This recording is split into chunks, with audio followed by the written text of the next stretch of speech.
Hello students, today we are going to study a poem written by George Herbert. The title of the poem is Virtue. It means quality. So without wasting much time, let's start today's topic. Here, if you go by the title of the poem, it says virtue. That means quality. Quality means a thing a person is having in it, right? So the poet in this poem states that there are many things which are immortal, which are mortal, but there are few things which are immortal. Which are they? They are the qualities a person have. So let's start the poem stanza-wise. Let's read the poem stanza-wise. The first stanza of the poem says, "Sweet day, so cool, so calm, so bright, the bridal of the earth and sky. The dew shall weep thy fall tonight, for thou must die." In this stanza, the poet wants to say that the day is very sweet, it is very calm, it is quiet, and the day is very bright too. The bridal of the earth and sky. It seems that the earth is getting married to the sky and the earth is a bride. The day is celebrating their wedding. The dew shall weep thy fall tonight. It is a great occasion. Then also the dew is weeping. It is crying. And why it is crying? It is crying because she knows as the night will end, the day is going to come and end. And if the day is going to come and end, it will die. The sweet day which they were celebrating, now it's coming to an end and it will die. The second stanza, "Sweet rose, whose hue, angry and brave, bids the rash gazer wipe his eye. Thy root is ever in its grave, and thou must die." Now in this second stanza, the poet wants to say, there is a rose who is very sweet, a beautiful, a rose. You all have seen a rose. The rose plant is a very beautiful flower, right? So the rose is very sweet, it is very beautiful. Whose hue angry and brave. Now you can just see the writing of the poet. It is the word angry and brave. It doesn't literally means that someone is angry or someone is brave. Here, angry means the flower is of red color, like of fire, like fire.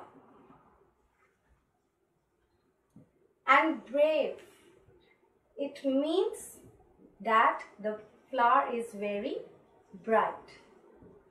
So you see how deep is the poem? It doesn't have the literal meaning of words. Sweet rose, whose hue angry and brave. There's a sweet rose which is red color, which is very bright like fire and red in color. Bids the rash gazer wipe his eye. And the poet says the flower is so beautiful that if for some time, rash means for some time. For some time, gazer, if someone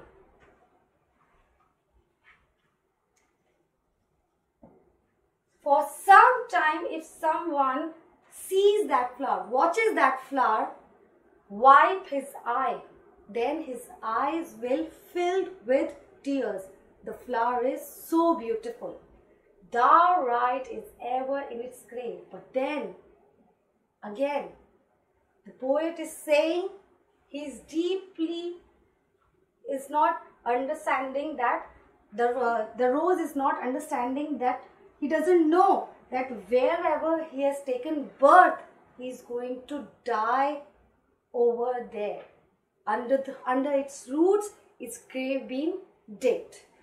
And thou must die, and he will must die. Let's coming to third stanza.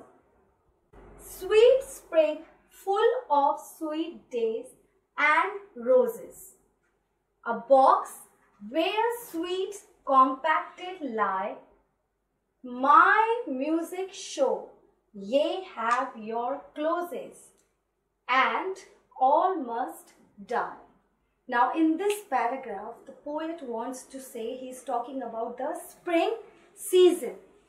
What he's saying, sweet spring, this season is very sweet, full of sweet days. You know that in spring season, many types of flowers blossom. So that's why he has stated that the days are very sweet in spring season. And roses, right? I just talked about flowers.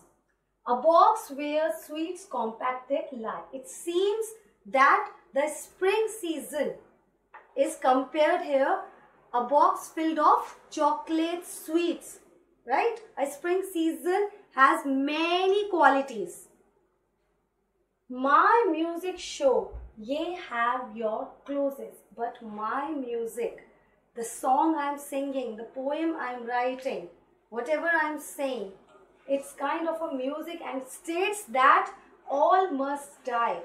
No matter how sweet they are, how beautiful they are, but they will come to an end. Definitely, there is an ending day for each and everything that has taken place on this earth. Now heading towards the last paragraph. Only a sweet and virtuous soul, like seasoned timber, never gives. But though the whole world turn to coal, then chiefly lives. In this paragraph, in this stanza, the poet is saying, only a sweet and virtuous soul. All things comes to an end. All things die. But what is immortal? Sweet and virtuous soul. A soul which is filled with good qualities. A nice soul. A person who is beautiful inside. Who has done good deeds all over his life. Those qualities are going to stay forever. Like seasoned timber. Now here seasoned timber. Seasoned timber is kind of a wood. It's a wood, it's a kind of a wood which doesn't have any water particles in it. That is why it is unperishable. Like seasoned timber never gives.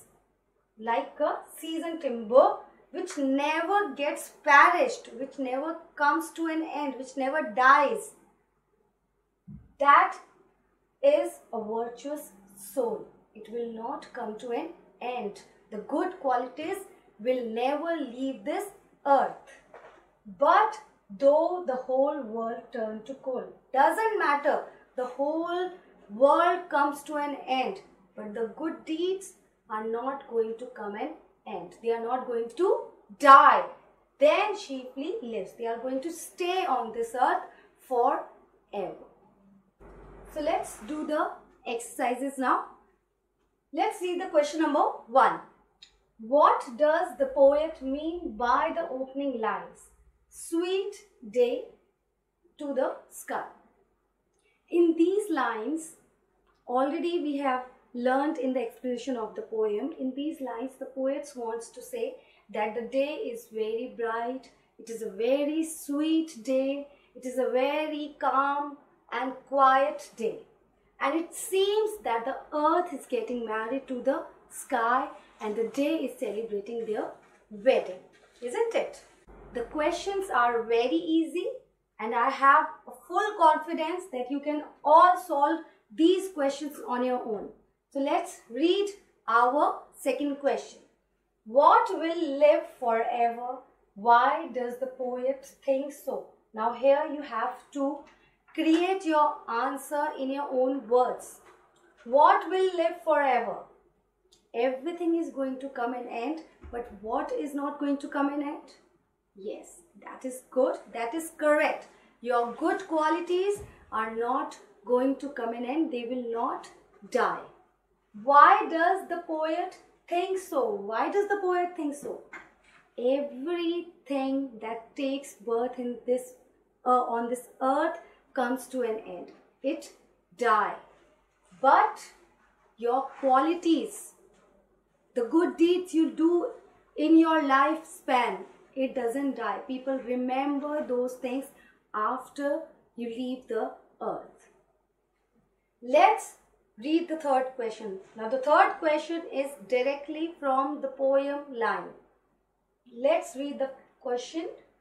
Where are the roots of the sweet rose? Where are the roots of the sweet rose? It's just above its grave. The plant is being rooted just above its grave. One day will come, then its roots get die and it will be digged on that place itself. Let's read the question number 4.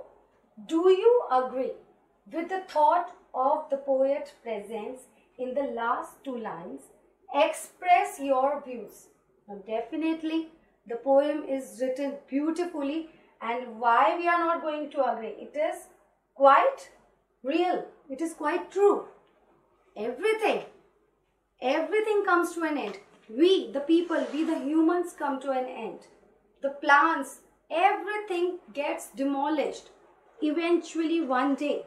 But what doesn't get demolished? Your qualities, which you have inside. The good deeds you have done in your life. That doesn't come to an end. That doesn't get demolished. So I hope you have liked the poem very much. You have understood the exercise which we have done. Thank you from your side.